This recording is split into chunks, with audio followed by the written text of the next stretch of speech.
I had always loved my land. That feeling you get when the morning sun hits the fields just right, and the only sounds are birds and the wind in the trees. Nothing in the world compares to it. My little corner of peace, my sanctuary. I built it with my own hands, planted every tree, mowed every inch, and poured countless hours into making it feel like home. But then the HOA arrived in my life, and suddenly, every moment of peace felt like it was under siege. It started innocently enough. A letter slid under my door, all formal and polite, claiming some violation I didn't even know existed. The words made my blood run cold: community compliance, property standards, immediate correction required. I stared at it, confused. I had always followed the rules, the ones that mattered to me. But apparently, following their rules meant I had to obey a set of invisible laws created by people who didn't even live near me. I remember the exact moment I decided enough was enough. I grabbed a pen, wrote a calm, firm note, and sent it straight back to their office. I respectfully request that you stay off my property. This is my land. I have never consented to any of your intrusive inspections, and I do not wish to engage further unless legally required. Please respect my boundaries. I felt proud. I thought that would settle it. Oh, how naive I was. Because the very next week, I caught glimpses of them, HOA board members, clipboards in hand, wandering near my property line. At first, I thought I was imagining it. Maybe I was just paranoid.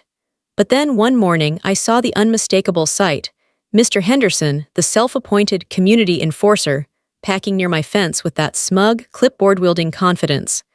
I could feel my stomach drop. It wasn't just the invasion, it was the arrogance. The way they acted like they owned my life, my land, my time.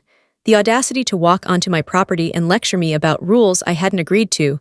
I froze for a moment, unsure whether to yell, call them out, or simply retreat. My hands tightened on the rake I had been holding. I wanted to be calm, measured. I wanted them to see that I was not intimidated. But inside, I was shaking with rage. That's when I realized the truth. They were going to ignore me. My polite note, my calm request, my patience, it meant nothing to them. To them, I was just another homeowner to control, another property to regulate. And I wasn't going to let that happen.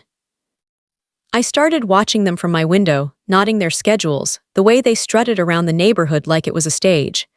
There was a strange sense of thrill in it, too, a mixture of fear and excitement. I began thinking, maybe this was my chance to teach them a lesson. Not with violence, not with anger, but with cleverness. If they wanted to treat my land like their playground, maybe they should realize that every playground has rules, and I make them. I remember packing that evening, the crickets chirping and thinking, they're about to learn the hard way. My heart raced, not just from anger, but from the anticipation of what was coming. I wasn't just going to warn them anymore. I was going to make them understand that I had limits, I had boundaries, and I had patience, but patience only lasts so long before it becomes action. Little did I know, the next time they stepped foot on my land, it wouldn't be a friendly visit. It wouldn't be a lecture or a warning. It would be the first step in a chain of events that would make them regret ever underestimating me.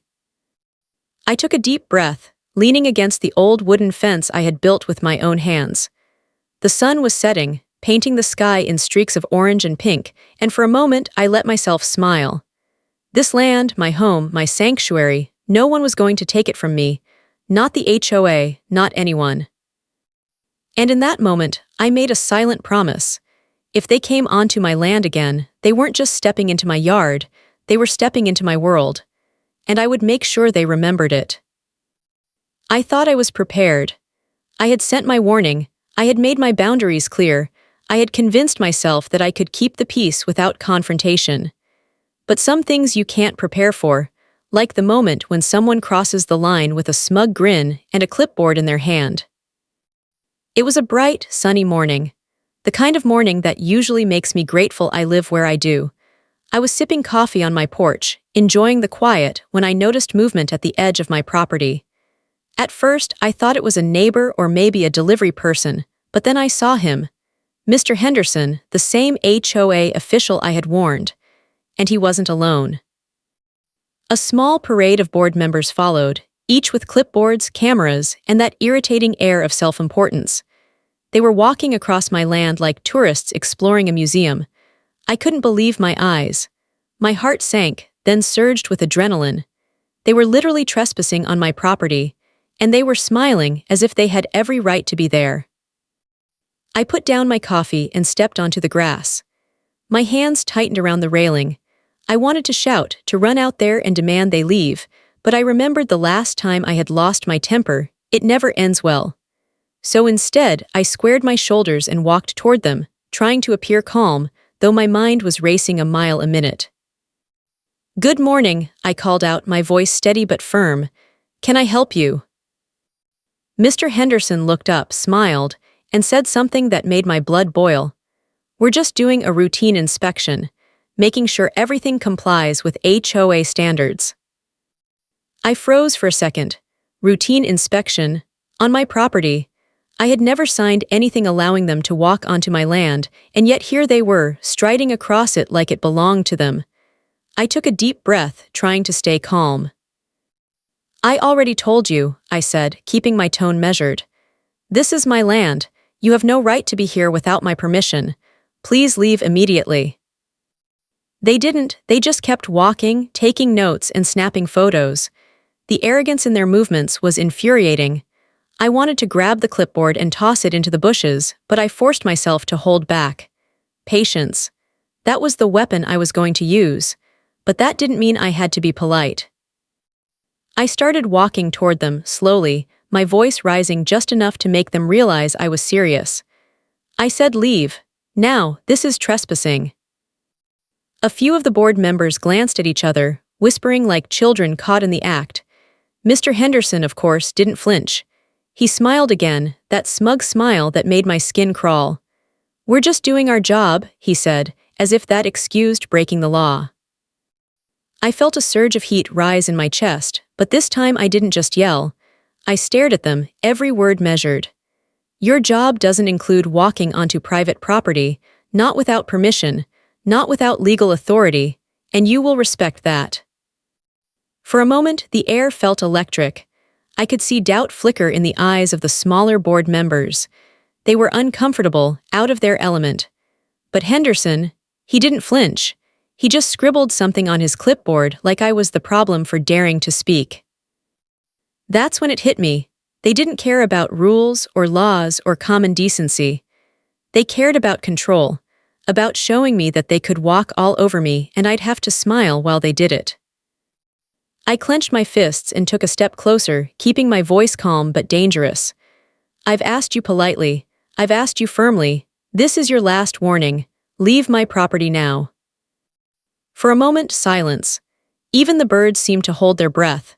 And then they turned, not in defeat but with that same irritating air of superiority. As they walked back toward the street, I could feel my heart pounding, my mind racing with ideas. They thought they had won, but they had no idea what was coming next. When I finally stepped back onto my porch, I sank into the chair, shaking, not from fear but from adrenaline. The reality was clear, they weren't going to stop. My polite letters, my calm warnings, they were meaningless to them, and that meant I had to escalate. I looked out over my land, the same peaceful fields I had loved since the beginning, and I made a silent promise. If they came back, it wouldn't just be another lecture. It wouldn't just be another ignored warning. It would be a turning point, and I would make sure they remembered it for a long, long time. After that morning, I realized something very important. The HOA wasn't going to stop. My polite warnings, my calm tone, even my firm demands, they had no effect. It was like shouting into a storm that didn't care about anything but itself. Every week, the letters kept coming. Every week, a new violation appeared in my mailbox. One week, they told me my grass was too high. The next week, they claimed my fence posts weren't evenly spaced. And somehow, it was my fault that the mailbox leaned slightly to the left. I couldn't help but laugh at first, because if you don't laugh at absurdity, it will make you angry enough to lose your mind. I pictured the HOA board sitting in their air-conditioned office, sipping overpriced lattes, debating the correct height of my fence like it was the fate of the nation. I could almost see them patting themselves on the back for their important work. But the laughter faded quickly, replaced by frustration and a simmering rage. They weren't just being ridiculous, they were deliberately pushing me, trying to test my limits. And the truth was, I had limits, but patience had its breaking point. That evening, I walked along the edge of my property, my hands brushing against the tall grass, thinking about how they had overstepped. They weren't enforcing rules, they were trying to control me, and I had spent too long letting them get away with it. The thought of letting them think they could walk all over me made my stomach turn. I started keeping a record of everything, every letter, every notice, every time I saw one of them sneaking near my property. I even began marking the exact time and date, almost like I was preparing for war. I didn't want to escalate recklessly, but I knew I needed leverage. They had no idea I was already several steps ahead, quietly plotting a way to make them realize just how much they had miscalculated. And then came the phone calls. Subtle at first, friendly-sounding reminders of community guidelines, but soon the tone changed. Threats were thinly veiled behind polite words. If you do not comply, we may take further action. The nerve of them, they weren't threatening me legally, they were trying to scare me, hoping that intimidation would make me fold. But I didn't fold, I couldn't. I had spent too many years building this land, tending to it and protecting it. And now, these people were trying to dictate how I should live on it. The thought alone made my blood boil. Late one night, I sat on my porch, staring at the dark fields around me, thinking, if they wanted to push, I had to push back. But I had to be smart, not reactionary, not reckless. Every move had to count. I couldn't just yell or threaten, it had to be clever, undeniable, and unforgettable. I started imagining scenarios, little ways to expose their arrogance without breaking any laws. I thought about how ridiculous they looked wandering across my land, clipboards in hand, like they were the kings of a tiny kingdom that didn't belong to them. I wanted to capture that, to turn their overconfidence into their downfall. The more I planned, the more excited I became. There was a strange thrill in knowing that I wasn't powerless, that I could turn their games against them. And for the first time in weeks, the anger in my chest felt like fuel instead of poison. But even as I plotted, I had to stay cautious. The HOA wasn't stupid. They could escalate in ways I hadn't anticipated. I needed allies, information, and patience. Every letter I filed, every observation I made, every moment I waited, it was all part of a bigger plan. That's when I realized the truth. The HOA thought they were in control. They thought they could push me, threaten me, and manipulate me without consequences. But they had no idea what was coming. They didn't know that for every overreach, there would be a response. They didn't know that the land they thought was theirs to monitor would soon remind them who really owned it. And in that quiet night, as the wind whispered through the trees, I made a promise to myself. I wouldn't just protect my land. I wouldn't just fight back. I would make them pay attention, make them remember, and make sure they never underestimated me again. This was no longer just about rules or letters. It was personal. I woke up the next morning with a kind of fire burning in my chest. Not rage, no. It was something sharper, colder, more focused. The HOA had crossed the line, and I finally knew what I needed to do. I wasn't going to wait for them to make the next move. I was done playing defense. It was time to take control. But I didn't want to strike blindly. That's what they expected, some angry outburst, some emotional reaction they could twist into a violation. No, my next move had to be smart, surgical, something that showed them I wasn't the pushover they thought I was. So I started with information. I drove into town, grabbed a coffee, and sat in the corner of the small cafe where half the neighborhood gossip traveled faster than the Wi-Fi. People talked, oh, they talked a lot. And it didn't take long for me to overhear exactly what I needed. Turns out, the HOA wasn't just aggressive with me, they had a history. They had angered plenty of homeowners, fined them unfairly, trespassed, harassed, and bullied people who didn't even have the energy to fight back. People were tired, frustrated, and quietly suffering under the weight of their petty rules. And that's when I realized I wasn't alone. I began casually dropping questions into conversations, testing waters, seeing who would open up. And slowly, one by one, stories started pouring out. A man fined for having too many flower pots. A woman threatened because her Christmas lights were too bright. A retired couple charged a fee for having their grandkids visit too often. My annoyance transformed into determination. If they were doing this to everyone, then maybe the HOA's power wasn't as untouchable as they pretended it was. The real turning point came when I spoke to old Mrs. Wilkins, tiny, polite, the kind of woman you'd trust instantly. She told me how the HOA had fined her for yard neglect while she was recovering from surgery. She had cried for days, and when she called them for help, they hung up on her. That made my blood boil, harder than anything they'd done to me. By the time I left the cafe, I already knew what needed to happen. This wasn't just about trespassing anymore. This was a pattern, a habit, a long trail of arrogance and abuse that someone needed to shine a light on. And lucky for them, I knew exactly how to shine that light. I spent the next few days setting things up carefully.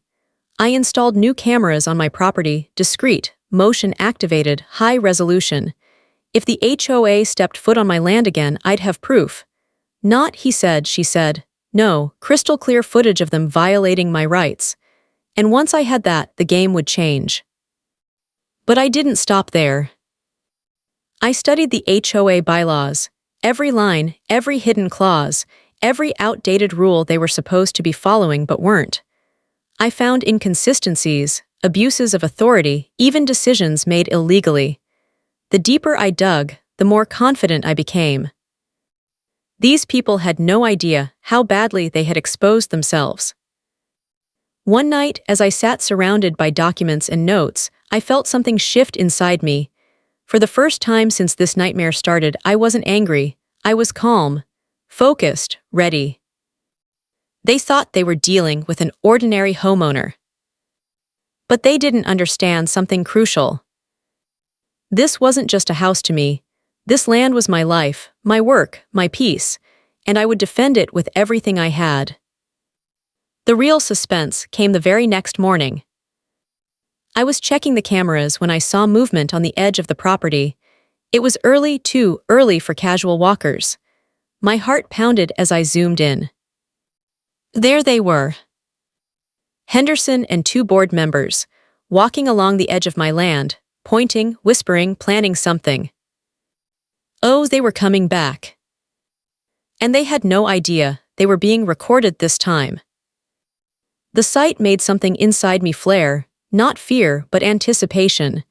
The trap was set. The pieces were in motion, and if they crossed my boundary again, they would hand me everything I needed on a silver platter. I took a deep breath, stepped outside, and watched them from afar. They didn't see me, they didn't care.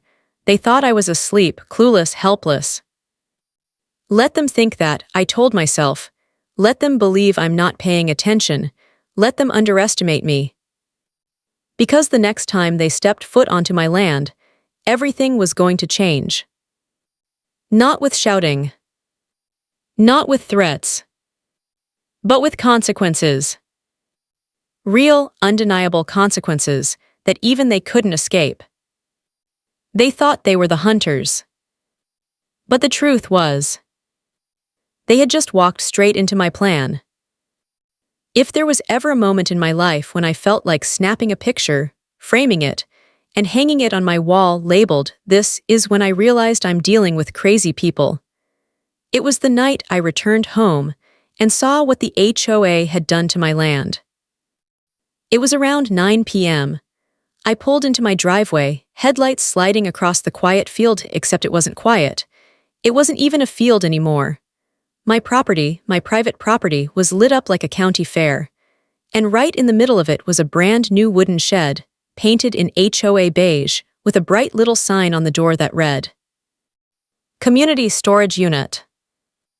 My jaw dropped so low, I swear it hit the steering wheel. I stepped out slowly, like a man approaching a wild animal. I didn't want to believe what I was seeing. This wasn't an accident. This wasn't a misunderstanding. This was the HOA walking straight onto my land and building something, on purpose. And if that wasn't shocking enough, there were still 3 HOA board members standing next to it, flashlights in hand, arguing about where they wanted to put the second unit. Second unit. I felt my pulse spike so hard my vision sharpened. I walked toward them, gravel crunching under my boots, and all 3 whipped around like teenagers caught sneaking into a movie theater. Darren, the same man who kept calling me, sir, like he was practicing customer service for a job he didn't have, took 1 step back. He whispered, "Oh no, he's home." I said, "What exactly am I looking at?" Nobody spoke. So I said it louder, "What did you build on my property?" Finally, Diane, president of the HOA, queen of suburban chaos, and sworn enemy of anyone with common sense, lifted her chin. She said, "We informed you of the construction in a notice." I blinked twice, slowly. "No," I replied, "you taped a note to my mailbox, which is on a pole 10 feet from the road. That's not a notice, that's litter."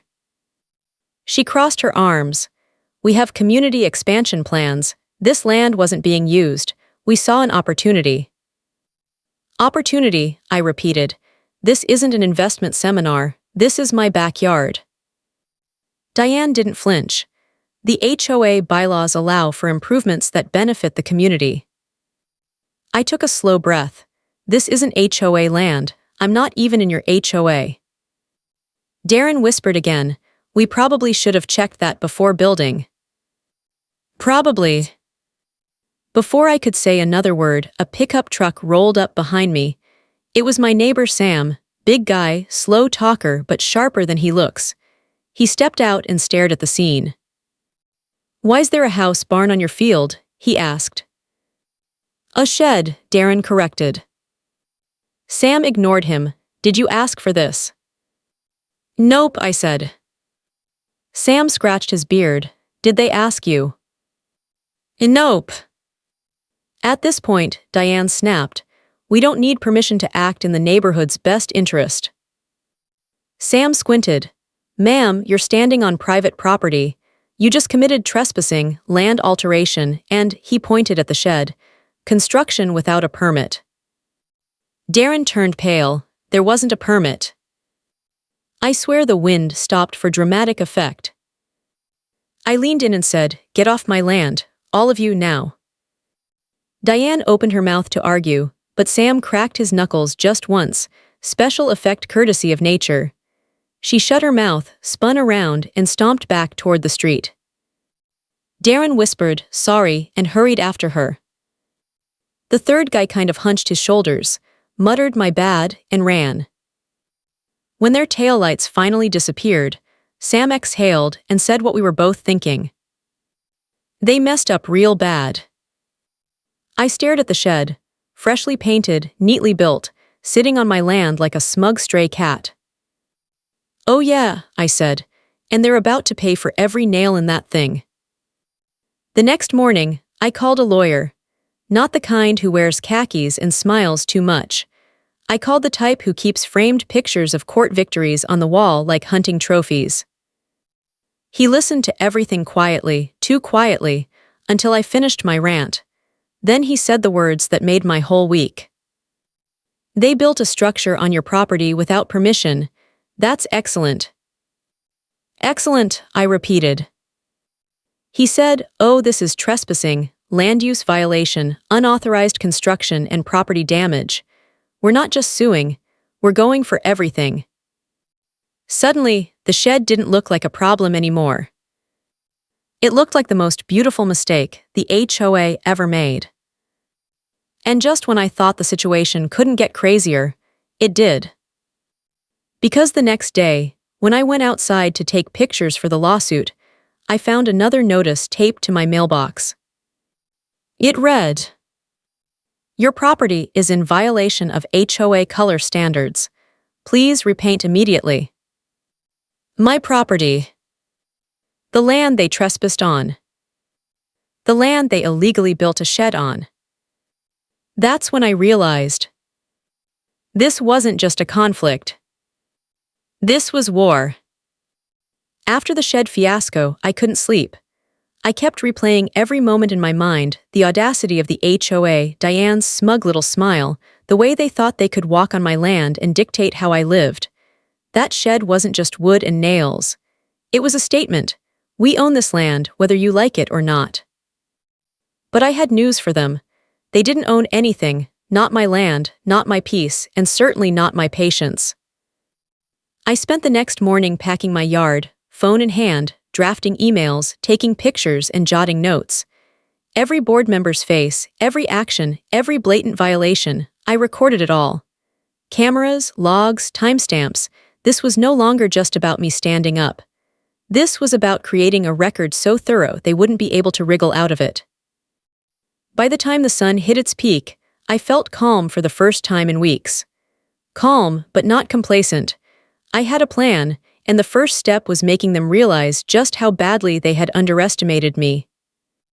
I sent out an email to the HOA, but I didn't write in anger or panic. I wrote carefully, strategically, and legally. I laid out every violation they had committed: the trespassing, the unauthorized shed, the lack of permits, and the repeated harassment. I attached photos, timestamps, and logs from my security cameras. I wanted them to understand I wasn't bluffing. I wasn't scared, I was prepared. The response, or rather the lack of it, was telling. No apologies, no threats, just silence. I smiled. Oh yes, the silence was delicious. Then came the phone calls. Diane's voice, sharp and tense, came through. We received your email. Yes, I replied evenly. You should, because if this doesn't get resolved, I have no problem escalating it further. There was a pause. I could hear her inhale like she was trying to calm herself. We need to discuss this. I'm available anytime, I said, letting my calm hide the excitement building inside me. I hung up and stepped outside. My land stretched before me, the same quiet fields, the same peaceful sunlit trees, but something had shifted. I didn't feel like a victim anymore. I felt like a strategist, finally in control. And then it hit me. I didn't have to wait for them to make a mistake. They had already done so, repeatedly. Every trespass, every violation, every ridiculous notice, it was all ammunition. And ammunition in my hands is a dangerous thing. Over the next few days, I doubled down. I called my lawyer again, explained every incident, every email, every phone call. He chuckled when I described the shed. They've really outdone themselves this time, he said. You're sitting on a goldmine. I knew he was right. Their arrogance had created a perfect storm. I didn't have to invent anything. I just had to let the evidence speak for itself. And yet, I wanted more than just legal action.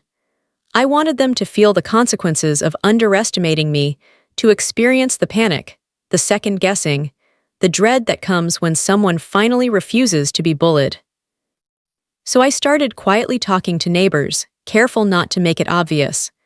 Little conversations here and there, mentioning incidents, asking if they'd noticed the same things, letting the truth leak slowly. People were shocked, horrified, and more importantly, quietly supportive. It was like a dam had broken. Suddenly, the HOA wasn't just a tyrant, they were vulnerable. The next time they showed up, clueless, confident, thinking I was an easy target, they were going to be in for a shock. I could almost imagine their expressions. The realization creeping in, the blood draining from their faces, the frantic whispering as they realized they had underestimated me for the last time. I took one last walk across my property that evening, the grass brushing against my boots. The sun dipped low, casting long shadows across the land. And I realized something. This wasn't just about the HOA anymore. It was about standing up, claiming your rights, and showing that no amount of intimidation, bureaucracy, or arrogance could overpower someone who refuses to be bullied. I breathed in the crisp air and smiled. I was ready. Because the next time they stepped foot on my property, it wouldn't be the same story. This time, the hunter would become the hunted. And they had no idea what was coming.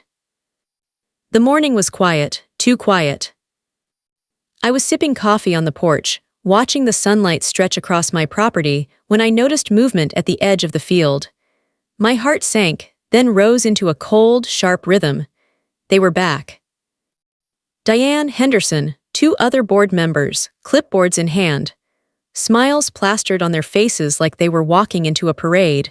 They didn't know I was watching. They didn't know I had cameras, logs, witnesses, and legal backup. And they had no idea that today, everything would change. I set my coffee down and walked inside, grabbing my phone and calling my lawyer. "They're on the property," I said calmly, though my pulse was racing. "And this time, they're not just walking. They're planning something." He responded immediately, "Good. Let them step over the line. I've been waiting for this." I smiled, good. Patience had paid off.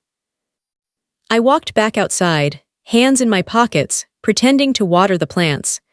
Every step I took was deliberate, slow, nonchalant. I didn't want them to see the storm brewing behind my calm exterior. "Good morning," Diane called, her voice too bright, almost mocking. "We're just checking the property, making sure it aligns with community standards." I looked up at them, my expression neutral. "Community standards," I repeated, letting the words hang in the air like smoke. "I think you mean your standards." Henderson took a step forward. "We're authorized to." I raised a hand. Authorized? Authorized by whom? Certainly not by me, and certainly not by law. They exchanged glances, but Diane was too proud, too arrogant to back down. "We have bylaws, rules, you're violating them. You're." "Stop," I said, louder this time. "I have everything recorded, your every movement, your every trespass. I've documented every violation. Every time you've stepped on this property without permission. And let me tell you something, it's enough to make you regret ever thinking this was a good idea." For a moment, silence. Even the birds seemed to pause. Then Diane laughed nervously. "Oh, come on, you're exaggerating. We're just doing our job." I walked toward them slowly. "Exaggerating? You built a shed on my land. You've trespassed, you've harassed, you've ignored every polite warning I've given you. And now, here you are again, thinking I won't respond. But today I will." Henderson's face went pale. Diane's eyes widened, and I could see panic flicker in the corners of her mouth. They hadn't expected me to stand my ground this firmly. "You have no right," she stammered. "Yes, I do," I said, voice steady, almost cold. "I own this property, I make the rules here, and if you continue, there will be consequences, legal consequences, public consequences, and yes, consequences you will not enjoy." I reached into my pocket and pressed a button on my phone. The cameras around my property lit up, capturing every inch of them, every word, every gesture. Henderson took a step back. Diane's smug smile faltered. And then came the part I'd been waiting for. My neighbors, quietly alerted by texts I had sent, appeared at the edge of the property. Their faces were calm, serious, and resolute. The board members froze. Suddenly, their confident parade had turned into a scene of panic. "This isn't just my fight anymore," I said, loud enough for everyone to hear. "You've harassed more people than you realize, and now the neighborhood is watching. The law is watching. And I'm ready." Diane turned to run, but the sheer weight of witnesses and evidence held her in place. Henderson tried to argue, but no one listened. The power they had once wielded so easily was gone. I stepped closer, calm but unwavering. "This ends today. You leave, you apologize, and you respect boundaries, or the courts will do it for you, and believe me, you won't like the outcome." For the first time, I saw real fear in their eyes. The arrogance was gone. The smugness vanished. They realized, too late, that they had underestimated me. And as they finally retreated, shoulders hunched, muttering apologies and excuses, I stood on my land and breathed it in. The sun on my face, the wind in the trees, it all felt right. I had defended my sanctuary. I had turned the tables. And for the first time in weeks, I smiled without restraint. They thought they were the hunters. But today, I became the one they feared. The air was different after that day. The sun hit my land just right, the wind whispered through the trees, and the birds seemed to sing a little louder. Everything looked the same, but everything felt different. I had taken back control, reclaimed my sanctuary, and made it clear that my boundaries weren't negotiable. The HOA never came back. Not Diane, not Henderson, not any of the board members who had thought they could dictate my life. I even received a formal letter of acknowledgement, not an apology of course, but a legal admission that they had overstepped. I read it carefully, a sly smile spreading across my face. Every word, every clause was a small victory. But the real satisfaction wasn't in paperwork. It was in knowing that I had stood up, not just for myself, but for every neighbor who had felt powerless under the same petty tyranny. I walked my property that evening, checking the cameras, revisiting the shed, even looking at the mailbox where all those ridiculous notices had once appeared. It all felt like markers in a story I had survived, fought, and won. I sat on the porch with a cup of coffee, just like I had on that first day when the HOA trespassed. But this time there was no tension, no anxiety, just peace. My hands traced the railing, my eyes followed the long shadows of trees, and for the first time in weeks, I felt entirely free. Neighbors started coming over more often, cautiously at first, then with smiles and laughter. They had seen what had happened, the emails, the photos, the calm but firm way I had handled the confrontation. They started telling me their own stories, how the HOA had bothered them, harassed them, or fined them unfairly. And for once, they didn't feel alone. A few of them even laughed at the absurdity, joking about the HOA invasion as if it were a movie plot. I laughed too, because when you finally turn the tables, the ridiculousness of it all hits you in a way that's almost funny. Almost. I learned something important during all of this. Not about the HOA, not about their ridiculous rules, not about their arrogance. I learned about myself. I learned that patience can be a weapon. Strategy can outweigh anger. And that standing firm, calmly, and decisively can create consequences that even bullies can't ignore. And yes, I learned that documenting everything, planning carefully, and keeping your cool while the other side freaks out, that's satisfying in ways I hadn't expected. A week later, I went out to the shed, the same one they had built without permission, and I couldn't help but shake my head. I grabbed a hammer, a couple of nails, and some paint. I didn't destroy it. No, that would have been petty. But I did add my own touch, a small sign, painted in bright colors, reading, "Private property, trespassers will be photographed, recorded, and legally challenged." I stepped back and admired it. It was a warning, yes, but also a statement. I had survived. I had won. And anyone who tried to mess with me now would know the consequences before even taking a single step. Life slowly returned to normal. I mowed the fields, tended the garden, and let the sun warm my back. The sound of leaves rustling became my meditation. I could finally breathe again.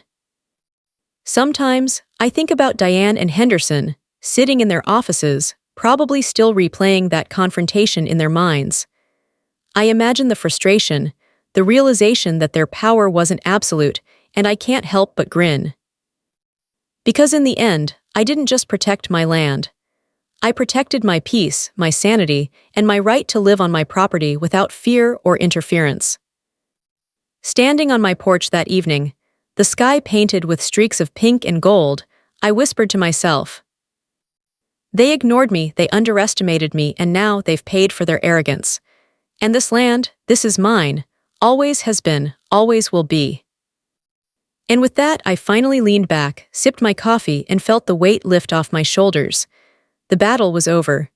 The HOA had lost. And I had won not with anger, but with patience, strategy, and unwavering resolve. My land, my rules, my victory. Every HOA has a story on HOA Headaches. You'll hear the ones they tried to bury. Subscribe today.